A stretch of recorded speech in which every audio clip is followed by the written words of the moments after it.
नमस्कार, लोकमंच न्यूज देख रहे हैं आप। मैं हूं आपके साथ सुरभि राजपूत। बुलेटिन की शुरुआत कर रहे हैं बड़ी खबर के साथ। इस वक्त की बड़ी खबर, सरकार का बकरीद को लेकर निर्णय लिया गया। 50 से अधिक लोग एक स्थान पर नहीं होंगे इकट्ठे। गोवंश, ऊंट या अन्य प्रतिबंधित जानवर की कुर्बानी नहीं होगी।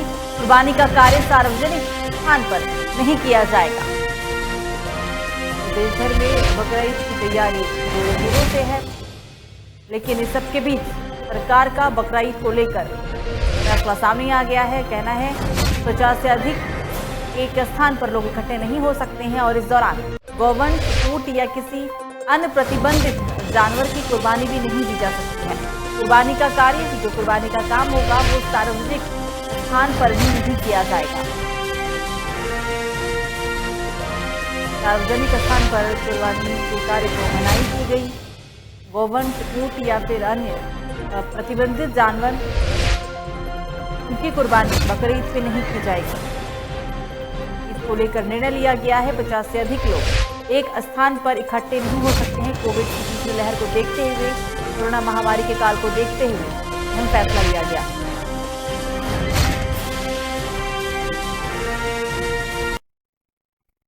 तो बस्ती में सरकार की वादा खिलाफी पर भड़के हैं सेवक। अपनी मांगों को लेकर किया गया प्रदर्शन। डीएम कार्यालय पहुंचकर भेजा गया है 10 सूत्रीय ज्ञापन। सरकार के खिलाफ जमकर नारेबाजी की गई। सरकार को दी है कड़ी चेतावनी भी। तो अपनी मांगों को लेकर प्रदर्शन किया गया। डीएम कार्यालय पर पहुंचकर 10 सूत्रीय ज्ञापन सौंपा गया है और साथ ही सरकार के खिलाफ जमकर नारेबाजी भी की गई है। सरकार की वादा खिलाफी पर सेवक भड़के हुए नजर आए हैं। बस्ती से इस वक्त की बड़ी खबरों में आगे बढ़ेंगे और अब बात करेंगे बुलंदशहर की। खबर बुलंदशहर से है, जहां कोतवाली सयाना इलाके के गांव निखोब में डकैती डालने आए बदमाशों ने महिला के विरोध करने पर उसकी ईंट से पीट कर निर्मम हत्या कर दी। महिला की मौके पर ही मौत हो गई। चीख पुकार सुनकर परिजनों और पड़ोसियों ने भाग रहे बदमाश को पकड़ लिया। हालांकि ग्रामीणों ने बदमाश के मौके पर पिटाई भी की और फिर पुलिस को सौंप दिया। फिलहाल पुलिस ने 5 में से जो 6 बदमाश थे वो भागने में कामयाब रहे। फरार बदमाशों की तलाश पुलिस कर रही है।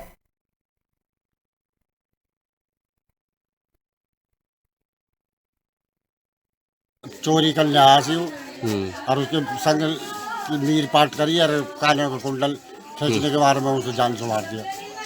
खोपड़े से ईंट फोड़ दी, हाथ पांव तोड़ दी। तो कैसे, आपको कैसे पता लगा? मुझे तो पता है कि चली गई। जब उसके चीख पटाख हो रही, मैं भी भटक पड़ा। और ऊपर से फिर बेटा भी आया जी, बेटा ने उठा लिया, मैंने घर वाले उठा लिया। इतने ही फिर गांव वाले आ गए साहब। फिर गांव वालों ने पकड़ लिया। अच्छा, तो आप पुलिस के कब्जे में हैं? हाँ जी, पुलिस के कब्जे। अगली बड़ी खबर भी बुलंदशहर से ही, जहां 9 महीने की बच्ची के साथ दरिंदगी की गई है। खिलौने के बहाने ले गया था युवक अपने साथ। एसएसपी के निर्देशानुसार जिलाधिकारी के द्वारा 3 टीम को भी गठन किया। 3 टीमों का गठन किया गया है। 8 घंटे के अंदर गिरफ्तार कर युवक को जेल भेजा गया।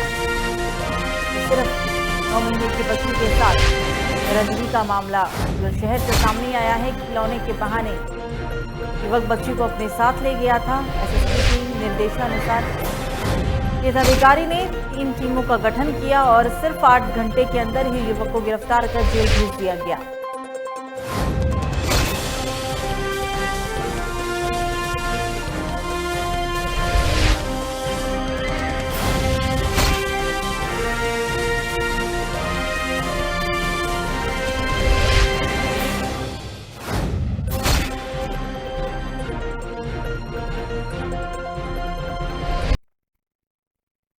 बिजनौर से अगली बड़ी खबर, वन विभाग ने की क्राइम पेट्रोलिंग की शुरुआत। ग्रामीणों की समस्या सुनाई गई है। सीमा से सटे लोगों के लिए कैंप लगाया गया। वन्य जीव को सुरक्षित करने का पैगाम भी दिया गया। उत्तराखंड के हाथी कैंप से की गई शुरुआत। बिजनौर के अंदर वन विभाग ने क्राइम पेट्रोलिंग की शुरुआत की। ग्रामीणों की वन विभाग के द्वारा समस्या सुनी गई।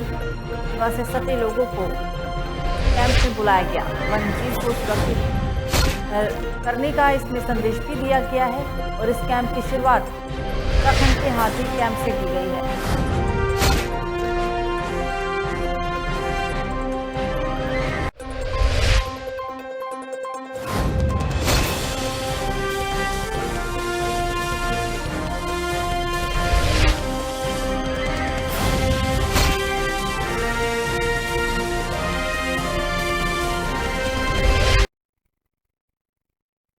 खबर देवरिया से है, जहां बिजली विभाग के कर्मचारियों का उत्पीड़न थमने का नाम नहीं ले रहा है। विभाग के बड़े अधिकारी छोटे अधिकारियों का उत्पीड़न कर रहे हैं। एक ऐसा ही मामला बस्ती जिले से सामने आया, जहां पर बलबीर सिंह यादव नाम के एसडीओ ने अपने टेक्नीशियन ओम प्रकाश का इस तरह मानसिक उत्पीड़न किया कि वो सदमे में आकर जिला अस्पताल बस्ती में जीवन और मौत के बीच जूझ रहा है।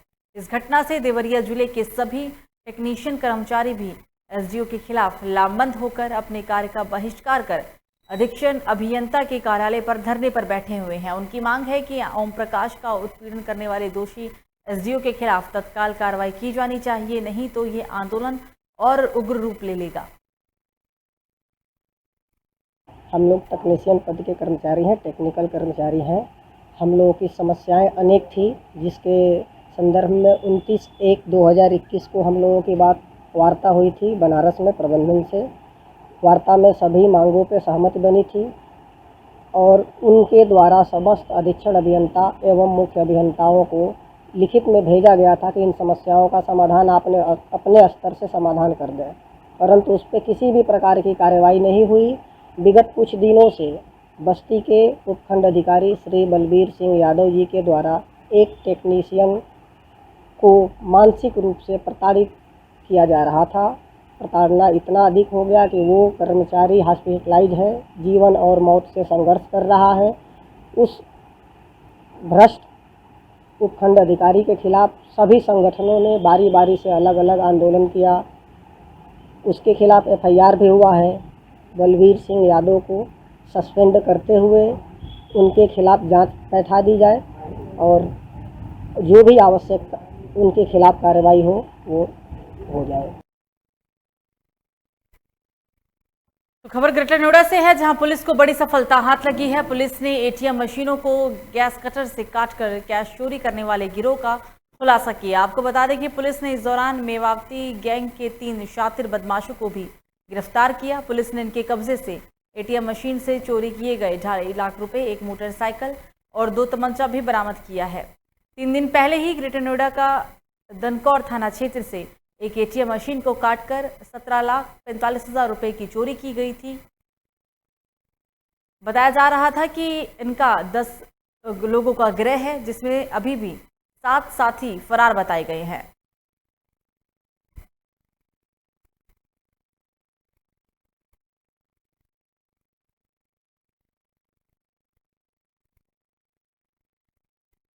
पुलिस ने कार्रवाई करते हुए 4 शातिर बदमाशों को गिरफ्तार किया है।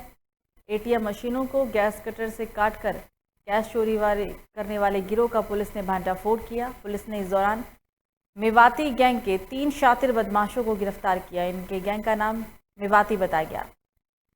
देखिए, 14 तारीख को अर्ली मॉर्निंग थाना दनकौर में बिलासपुर क्षेत्र में पंजाब नेशनल बैंक का एक ऑफ आउटलेट एटीएम, वहाँ से जो है गैस कटर द्वारा एटीएम कार्ड रुपये चोरी किए गए थे। उसी घटना का नामकरण किया गया। इसमें 3 व्यक्तियों की गिरफ्तारी हुई, नासिर, शाहिद और इमरान, और इनके और सहयोगी करीब 7 व्यक्तियों के नाम प्रकाश में आए, जिसकी पुलिस लगातार गिरफ्तारी के लिए प्रयास कर रही है। उनसे तकरीबन 2.5 लाख रुपये बरामद और घटना में प्रयुक्त एक मोटरसाइकिल बरामद और इन्हें घटना के दौरान जो तमंचे प्रयोग में किए गए थे उसके साथ गिरफ्तार किया गया। तो सरेआम बाजार में सराफा की दुकान में चोरी की घटना को अंजाम दिया गया है। आपको बता दें कि ग्राहक बनकर आए एक व्यक्ति ने दुकान से करीब 60 ग्राम सोना पार कर दिया। घटनाक्रम के मुताबिक पहले ग्राहक बनकर आए व्यक्ति ने दुकान की रेकी की और उसके बाद दुकान मालिक को बातों में उलझाकर दुकान मालिक को नशीला पदार्थ सुंघाकर मौका पाकर वहां पर रखी करीब 60 ग्राम सोना चुरा लिया और ये पूरी घटना सीसीटीवी कैमरे में कैद हो गई, लेकिन इस पर अभी तक कोई भी कार्रवाई नहीं की गई है। ये वीडियो पूरा घटनाक्रम सीसीटीवी कैमरे में कैद है, लेकिन बावजूद इसके कोई भी ठोस कार्रवाई पुलिस के द्वारा नहीं की गई। तो हमारे यहाँ आए माल खरीदने के लिए, मैंने माल इनको दिखाया, दिखाने के बाद में वो चले गए। उसके बाद दोबारा हमारे यहाँ आए और उन्होंने कुछ सुनाया मुझको और सुना कर माल की एक डब्बी 50 ग्राम 60 ग्राम की बोल लेकर चले गए। पुलिस में दी, हमने 12 तारीख को दी। पुलिस ने करके उसके बाद में वो कोई हमारी उनकी दोबारा वो हमारे यहाँ ना आया ना उन्होंने हमारी रिपोर्ट दी गई है। तो इस बीच राजधानी लखनऊ से एक बड़ी खबर, सांसद संजय सिंह का बयान। सांसद संजय सिंह ने पेगासस जासूसी मामले पर सवाल उठाए। राज्यसभा में नियम 267 के तहत चर्चा कराने की मांग भी की। तो इस वक्त की बड़ी और अहम खबर आपकी टीवी स्क्रीन पर, जहां सांसद संजय सिंह का बयान सामने आया है।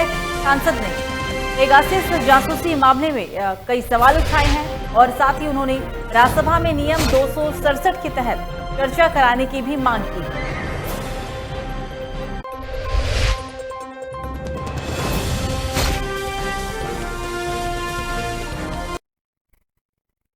अगली खबर संभल से है, जहां राष्ट्रीय राजमार्ग पर बहुजोई के लहरावन गांव के पास रात करीब 1 बजे एक बड़ा हादसा हो गया। हादसे में बारातियों से भरी बस जगागर मार्ग बस ने ट्रैक्टर को टक्कर मार दी। आपको बता दें कि बस में टक्कर मारी गई थी। उस बस से बारात लौट रही थी, तभी अचानक बस खराब हो गई और उसका पहिया बदला जा रहा था। कुछ लोग नीचे ही खड़े थे।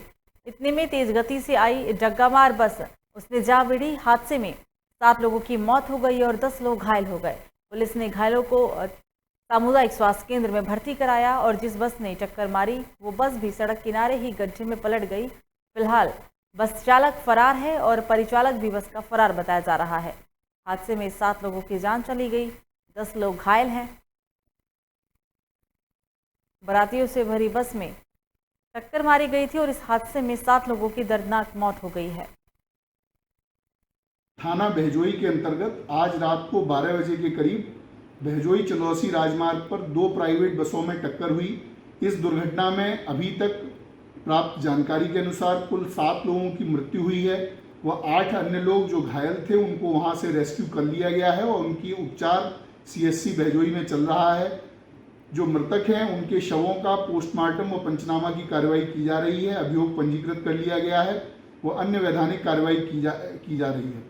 इसमें सभी मृतक ग्राम छपरा जनपद संभल के रहने वाले थे। ये एक शादी समारोह से लौट रहे थे।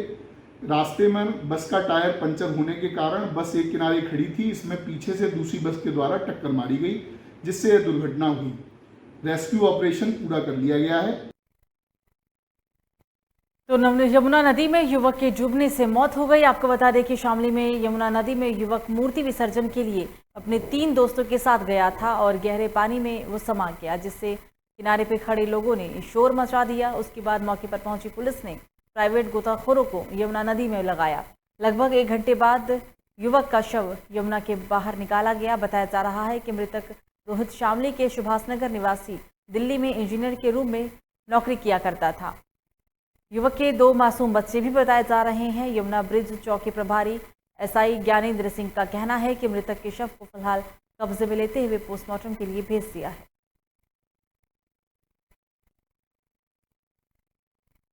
ये मेरे ताऊ का लड़का है रोहित कुमार। ये मूर्ति विसर्जन करने के लिए आए थे शनि राव के। तो ये मेट्रो में इंजीनियर था।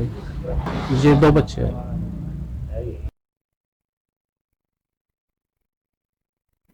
तो इस बीच सहारनपुर से एक बड़ी खबर सामने आ रही है। बयान के दौरान दर्ज की गई है गलत रिपोर्ट। दुष्कर्म की रिपोर्ट की जगह मारने पीटने का लगाया है आरोप। पुलिस की भूमिका पर उठ रहे सवाल। थाने के अंदर लोगों ने बनाई पूरी वीडियो। सोशल मीडिया पर अब ये वीडियो जमकर वायरल भी हुआ। पूरा मामला बता दें आपको, थाना सिटी कोतवाली परिसर का। सहारनपुर के अंदर बयान के दौरान दर्ज रिपोर्ट, गलत FIR दर्ज की गई। रेप की रिपोर्ट की जगह मारने पीटने का रिपोर्ट दर्ज किया गया है, जिसके बाद पुलिस की ही कार्यशैली पर तमाम सवाल उठ रहे हैं। थाने के अंदर लोगों ने वीडियो भी बनाया था और अब ये वीडियो सोशल मीडिया पर वायरल है। आप वीडियो में देख सकते हैं पुलिसकर्मी मौजूद हैं। आरोप है कि इसी के साथ जैसे घिनौनी घटना को अंजाम दिया गया था, लेकिन पुलिस ने दुष्कर्म का FIR दर्ज करने के बदले मारने पीटने का FIR दर्ज किया। इसकी रिपोर्ट की जगह मारने पीटने का आरोप लगाया गया।